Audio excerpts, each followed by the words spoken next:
say, here on this show that you simply could not make the news up. A lot of people say to me, Neil, how do you keep a straight face when you find stories and you have to report them? It's very difficult, let me tell you. This particular story over here, and I think it's one that's really going around the world now, is of course the ongoing migrant crisis. We've received over 37,000 illegal migrants here into the United Kingdom over the last, 9-10 months now, and seemingly it's not slowing down at any given point. What is interesting though is that a lot of the hotels have now been overtaken by the government to house these migrants. Forget the army veterans, as I've told you before, and of course the homeless that are truly struggling through no fault of their own, and of course an increasing cost of living crisis. A lot of these hotels though, particularly from well-known brands like Holiday Inn and Best Western, have also got rid of all their staff because they don't need them all, of course, to turn over the rooms. They're done once a week by a contract company. Interesting, isn't it? That's the reason, of course, why so many of these hotels now want to welcome in these migrants. It's profit free for them, if you think about it. But now there's a bigger problem looming for the government, which could cost you and I, the British taxpayer, and of course people around the world, a lot of money. And as ever, let me explain.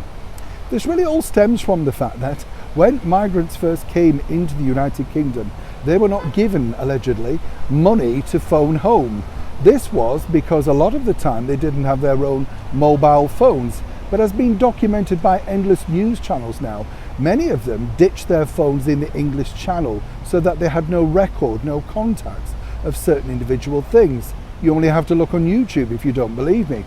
But what's interesting now is that the first ruling was that the government were not going to give them extra money to make the phone calls home. Now that's been reversed, and that could cost the government millions of pounds because now they have to pay back payments to these migrants that have turned up illegally in order to stay here and make calls back to the place that apparently they were fleeing from.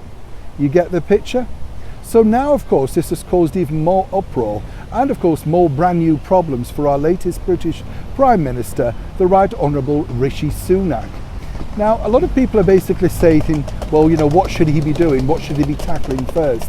The biggest thing on the agenda over here in the United Kingdom is the cost of living crisis and the economy. The second biggest thing, people now do not wish to pay for people coming into the United Kingdom illegally. And more so where they're charitable and lots of people have welcomed many people into their homes. They simply now do not want to be offering back payments for something where they feel, obviously, they've been incredibly fleeced about. As ever, when I know more, you'll know more. Neil Sean in the very heart of London.